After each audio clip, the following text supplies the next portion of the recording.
요한복음 1장은 시작부터 예수님을 이렇게 표현하고 있습니다. 바로 예수님은 말씀이시다라는 것입니다. 우리 예수님은 태초부터 하나님과 함께 하셨습니다. 그리고 예수님께서는 말씀으로 이 세상을 창조하셨다고 말씀하고 있습니다. 요한복음 1장 3절의 말씀을 제가 한번 읽어보겠습니다. 만물이 그로 말미암아 지은 바 되었으니 지은 것이 하나도 그가 없이는 된 것이 없느니라. 더 나아가 요한복음은 예수님을 이렇게 표현합니다. 예수님은 빛이라는 것입니다. 우리 예수님은 어둠을 밝히는 빛 되십니다. 어두운 세상을 환하게 밝힐 수 있는 유일한 빛이 되신다라는 것이지요. 그런데 이 빛이 향하는 곳이 있습니다. 바로 어둠 속에 있는 그 한 영혼을 향해 나아간다라는 것입니다. 1장 9절은 이렇게 말씀합니다. 참빛 곧 세상에 와서 각 사람에게 비추는 빛이 있었나니. 이처럼 우리 예수님은 하나님의 말씀으로 오셨고 어둠을 밝히는 빛으로 오셨습니다. 그리고 더 나아가 우리 주님은 길과 진리와 생명으로 이 땅 가운데 오셨다라는 것입니다. 그렇기에 살아계신 예수님을 만나면 하나님의 말씀이 우리 마음에 새겨지고 어둠 가운데 있는 한 영혼이 빛나기 시작하며 죽었던 영은 깨어 살아나게 되는 것입니다. 때문에 이런 권능을 가지신 예수님의 사역을 제가 한마디로 요약하자면 저는 만남이라고 말씀드리고 싶습니다.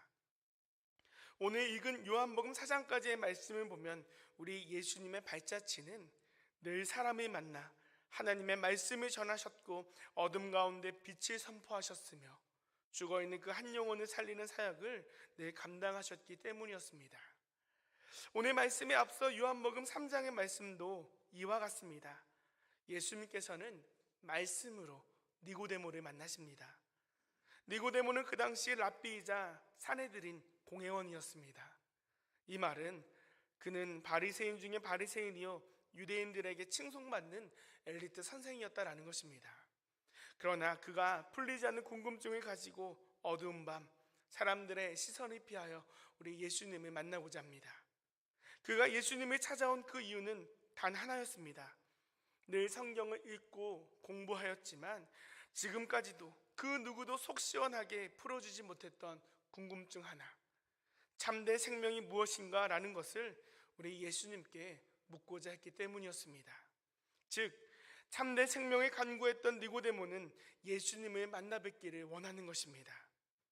그렇게 그는 한밤중에 사람들의 시선을 피하여 예수님을 찾아가는 것입니다. 그런데 이 장면을 자세히 살펴보면 니고데모가 직접 예수님을 찾아가 예수님을 만난 것이 아니라 오히려 예수님께서는 니고데모를 기다리셨고 그 기다림 속에서 니고데모를 만나 주셨다라는 것을 우리는 알 수가 있는 것입니다. 이것은 즉 니고데모가 예수님을 찾아가 자신의 권위로 강제적으로 예수님을 만나 뵙고자 한 것이 아니라 예수님께서 밤늦게 찾아온 니고데모를 아무 조건 없이 우선적으로 만나기 위해 기다리고 계셨다라는 것을 의미하는 것입니다. 이처럼 우리 예수님은 생명을 얻기 위해 찾아온 그 한 영혼을 마다하지 않으십니다. 오히려 예수님께서는 갈급함 속에서 신뢰를 무릅쓰고 찾아왔던 니고데모를 기쁨으로 환영함으로 맞아주셨습니다. 이처럼 우리 예수님은 한 생명을 천하보다 중요하게 생각하십니다. 생명을 살리는 데 있어 예수님은 늦은 밤도 상관하지 않으십니다. 왜냐하면 예수님의 말씀은 어두운 밤을 밝히는 빛이 되시기 때문입니다. 그렇게 예수님은 생명이 없는 우리에게도 동일한 생명을 주시기를 원하십니다. 어둠 가운데 있는 우리에게 빛을 비추시기를 원하신다라는 것입니다. 그래서 예수님은 그 놀라운 생명을 주시기 위하여 우리를 만나고자 하십니다. 그렇다면 여러분들께서는 참된 생명이 되신 우리 예수님을 만나보셨습니까? 오늘도 살아계시어 우리에게 생명을 주시기 원하시는 우리 예수님을 만나셨냐라는 것입니다. 우리는 언제나 예수님을 만나야 합니다. 왜냐하면 예수님께서는 오늘 이 시간에도 나를 만나주시기 위하여 우리를 기다리시고 나에게 직접 찾아오시기 때문입니다. 이처럼 우리에게 직접 찾아오시기를 원하시는 우리 예수님께서는 오늘 읽은 요한복음 4장의 말씀에서도 한 사람을 찾아 길을 떠나셨다라는 것을 우리가 보게 되는 것입니다. 3절과 4절의 말씀을 제가 한번 읽어보겠습니다. 유대를 떠나사 다시 갈릴리로 가실새 사마리아를 통과하여야 하겠는지라. 예수님께서는 갈릴리 사역을 위하여 유대를 떠났습니다. 제가 사진을 하나 가지고 왔는데요, 사진을 하나 보면 좋겠습니다. 이것이 바로 신약시대의 지도입니다. 예수님께서는 유대 사역에서 사역을 잠시 마무리하시고 갈릴리 지역으로 가시기를 원했다라는 것입니다. 그렇다면 여러분들께서는 어떤 길을 통하여서 갈릴리로 가시겠습니까? 여기에 있는 많은 분들은 아마도 이렇게 생각하실 것입니다. 화면에 보이는 화살표처럼 곧바로 사마리아를 가로질러 가면 되지 않겠느냐라고 말입니다. 사실 그것이 그 당시에는 가장 빠른 경로였습니다. 유대에서 갈릴리까지 직선거리로 약 100km밖에 되지 않았기 때문이었습니다. 그런데 여기서 문제가 생기는 것입니다. 그 당시 유대인들과 사마리아인들 사이에 풀리지 않았던 극심한 갈등이 있었기 때문이었습니다. 이것은 종교적, 문화적, 민족적인 갈등으로부터 시작되었습니다. 유대인들이 생각하기에 사마리아인들은 하나님을 떠난 배교자들이요, 성전 재건을 방해했던 아주 파렴치한 민족들이었기 때문이었습니다. 그렇게 유대인들은 사마리아인들을 부정한 자로 간주하며 그들을 만나거나 마주치는 것을 극도로 꺼려하는 것입니다.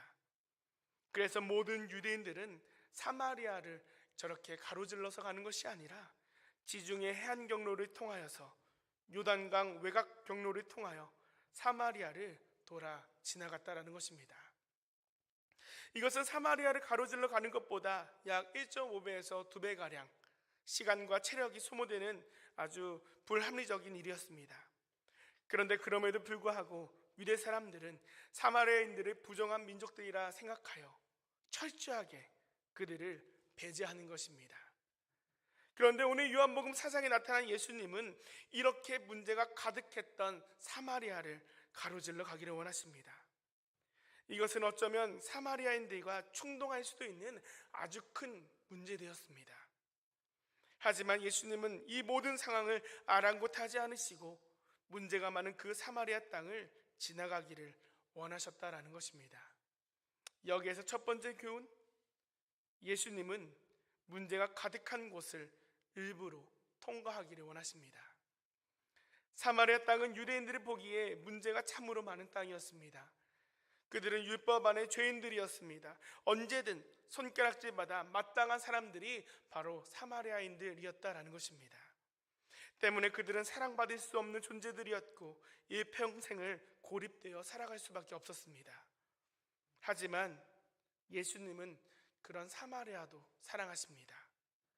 세상 사람들이 말하기로 그것만큼은 절대적으로 사랑할 수 없다라고 말할지 모르는 곳이라 할지라도 하나님의 아들 예수 그리스도는 그 누구보다도 전심을 다해 그 땅을 사랑하시기로 작정하셨습니다. 그래서 예수님은 문제가 가득한 사마리아를 일부러 통과하기를 원하십니다. 오직 하나님의 말씀이시고 빛이시고 생명이신 예수님만이 문제가 가득한 그곳을 회복시킬 수 있으시기 때문입니다. 사랑하는 여러분, 여기서 사마리아는 바로 나를 말하고 있습니다. 어쩌면 나는 세상 사람들이 바라보기에 가장 하찮은 존재일 수 있습니다. 이민 사회를 살아가고 있는 나는 어쩔 수 없는 이민자이기에 이곳의 사람들과 비교하면 언제든 손가락질 받을 수밖에 없는 존재라는 것입니다. 때문에 우리는 늘 고립되어 있고 세상이라는 외로움 속에서 나 홀로 살아갑니다. 그런데 예수님은 이런 우리에게 찾아오시기를 원하십니다. 세상이 나를 멀리하고 나를 외면하고 나를 보며 죄인이라고 손가락질하며 나를 정죄할지라도 예수님은 직접 나에게 찾아오시어 나의 모든 문제를 통과하기를 원하신다라는 것입니다. 이처럼 예수님은 나라는 한 영혼을 위해 기꺼이 발걸음을 옮기십니다. 문제가 가득한 위험천란한 그곳으로 발걸음을 옮기시기를 간절히 원하신다라는 것입니다. 두 번째 교훈, 우리 예수님은 외로이 홀로 있는 한 영혼, 나를 찾으십니다. 예수님은 사마리아 수가라는 동네에 도착하셨습니다. 5절의 말씀을 제가 한번 읽어보겠습니다. 사마리아에 있는 수가라 하는 동네에 이르시니 야곱이 그 아들 요셉에게 준 땅이 가깝고, 예수님께서는 제자들과 함께 수가라는 동네에 도착하셨습니다. 그리고 고단한 몸을 이끌고 동네의 우물가로 향하시는 것입니다. 6절의 말씀도 읽어보겠습니다. 거기 또 야곱의 우물이 있더라. 예수께서 길 가시다가 피곤하여 우물 곁에 그대로 앉으시니 때가 6시쯤 되었더라. 예수님은 먼 길을 걸어오셨습니다. 몸이 매우 피곤하였습니다. 그리고 목까지 말랐습니다. 그래서 물을 기르러 오는 사람이 있을까 하여 우물 곁에서 쉬기를 청하시는 것입니다. 그런데 우리는 6절의 말씀 가운데 나타난 이 시각을 우리가 집중해서 볼 필요가 있습니다. 성경은 6시쯤 되었더라 라고 시간을 말씀하고 있습니다. 여기서 6시란 정오 12시를 말하는 것입니다. 즉 태양이 가장 뜨겁게 떠올랐던 시각이 6시였습니다. 그렇게 6절에서 말하는 6시라는 것은 사람들이 뜨거운 태양빛을 피하여 휴식을 취하고 있는 시간이 6시였다라는 것입니다. 때문에 이 시간에는 그 누구도 밖에 나오지 않았습니다. 더위를 피하여 해가 지나가기를 잠시 기다렸다가 다시 일을 하기 위해 준비하는 시간이었기 때문이었지요. 그런데 예수님께서는 이런 사실을 누구보다도 잘 알고 있으셨을 것입니다. 원래라면 목이 말라 물을 먹고자 하여 우물 곁에 쉬고 있어도 그 누구 하나 물을 기르러 오는 사람이 없을 것이라는 것을 너무나 잘 알고 계셨다라는 것입니다. 하지만 예수님은 이 시간에 물을 기르러 나오는 여인이 있다라는 것을 알고 계셨습니다. 그리고 예수님은 그 여인을 만나고자 하신다라는 것입니다. 7절의 말씀도 제가 한번 읽어보겠습니다. 사마리아 여자 한 사람이 물을 기르러 왔음에 예수께서 물을 좀 달라 하시니, 사마리아 여인은 문제가 참으로 많은 여인이었습니다. 유대인들에게 정죄받은 이 사마리아인들조차도 이 여인을 가까이 하지 않았기 때문이었습니다. 그런데도 불구하고 우리 예수님은 문제가 많은 이 사마리아 여인을 만나고자 하십니다. 이 여인이 가지고 있었던 삶의 문제, 그리고 영적인 문제를 해결해 주시고자 예수님은 이 여인을 만날 수 있는 시간과 장소를 미리 하시고 그녀에게 찾아오셨다라는 것입니다. 사랑하는 여러분, 이처럼 우리 예수님께서는 오늘 우리에게도 동일하게 찾아오십니다. 우리의 삶의 문제와 영적인 모든 문제를 해결해 주시고자 내가 있는 장소와 내가 사용하는 시간을 미리 하시고 예수님께서 나를 위하여 친히 찾아오신다라는 것입니다. 때문에 우리는 나에게 찾아오시는 예수님을 기쁨으로 맞이해야 합니다. 나를 살리기 위하여 나에게 직접 찾아오시는 예수님을 맞이해야 한다라는 것입니다. 그런데 우리는 나에게 찾아오시는 예수님을 보지 못합니다. 왜냐하면 우리는 예수님을 알지 못하기 때문이지요. 그렇게 아무리 예수님께서 나에게 다가오시어 그분의 음성을 들려주실지라도 우리는 그 음성이 누구의 음성인지를 알지 못한다라는 것입니다. 마치 사마리아 여인처럼 말입니다. 9절의 말씀도 읽어보겠습니다. 사마리아 여자가 이르되 당신은 유대인으로서 어찌하여 사마리아 여자인 나에게 물이 달라 하나이까 하니 이는 유대인이 사마리아인과 상종하지 아니함이러라. 이 사마리아 여인은 예수님이 누구인지를 알지 못하는 것입니다. 그 앞에 메시아 되신 우리 예수님께서 그녀 앞에 있었지만, 메시아의 음성이 그녀에게 직접적으로 들려왔지만 그 여인은 알지 못했다라는 것입니다. 그래서 그녀는 적개심을 가지고 예수님을 향하여 쏘아 묻는 것입니다. 어떻게 유대인 남자가 사마리아 여인을 상종할 수 있냐라고 말입니다. 이 말의 뜻은 나는 당신과 말하고 싶지도 않고 얽히고 싶지도 않으니 어서 가십시오 라는 것과 같습니다. 어쩌면 우리의 모습이 이 사마리아 여인의 모습일 수도 있겠습니다. 예수님께서는 나에게 생명을 주시고자 오늘 지금 이 순간 찾아오시지만 우리는 나에게 찾아오신 예수님을 향하여 이렇게 말하는 것입니다. 나는 당신과 상관이 없습니다. 나는 당신을 알고 싶지 않습니다. 그러니 빨리 이 자리를 떠나십시오 라고 말입니다. 하지만 예수님은 적개심을 가지고 이렇게 말하는 우리와 여인에게 10절을 통하여 이렇게 말씀하십니다. 예수께서 대답하여 이르시되 내가 만일 하나님의 선물과 또 내게 물을 좀 달라 하는 이가 누구인 줄 알았더라면 내가 그에게 구하였을 것이요 그가 생수를 내게 주었으리라. 마지막 세 번째 교훈, 예수님은 그럼에도 불구하고 나에게 영원한 생명수를 더하십니다. 사마리아 여인은 예수님을 알지 못했습니다. 그렇기에 그녀는 적개심을 가지고 최대한 예수님을 상대하지 않으려고 하는 것입니다. 그런데 다시금 사마리아 여인의 모습을 보니 낯서지가 않습니다. 왜냐하면 그녀의 모습이 오늘날 나의 모습과 별반 다르지 않기 때문입니다. 구원자 예수님은 문제가 참으로 많은 나를 찾아오시기를 원하십니다. 하지만 수없이 문제가 많은 나는 끊임없이 적개심을 가지고 예수님을 바라보는 것입니다. 그 이유는 내가 예수님이 누구인지 모르기 때문입니다. 때문에 예수님은 늘 나에게 찾아오시지만 우리는 의심과 적개심을 품고 예수님이 있는 그 자리를 속히 떠나고자 하는 것입니다. 사마리아 여인이 이와 같았습니다. 한 유대 남성이 자신에게 접근하여 말을 건다라는 것은 그 당시에 있을 수가 없는 일이었습니다. 그래서 그녀는 예수님을 미쳐내고 그 자리를 속히 벗어나기를 원하는 것입니다. 하지만 예수님의 목적은 단 하나였습니다. 그럼에도 불구하고 생명의 근원이신 예수라는 생명수를 여인에게 선물로 주는 것이었습니다. 13절과 14절의 말씀도 한번 제가 읽어보겠습니다. 예수께서 대답하여 이르시되 이 물을 마시는 자마다 다시 목마르려니와 내가 주는 물을 마시는 자는 영원히 목마르지 아니하리니 내가 주는 물은 그 속에서 영생하도록 솟아나는 샘물이 되리라. 아멘. 예수님의 말씀을 들은 여인은 살아계신 예수님을 영접하게 되는 것입니다. 비로소 자신 앞에 계신 분이 누구인 줄을 분명하게 깨우치게 되었다는 것입니다.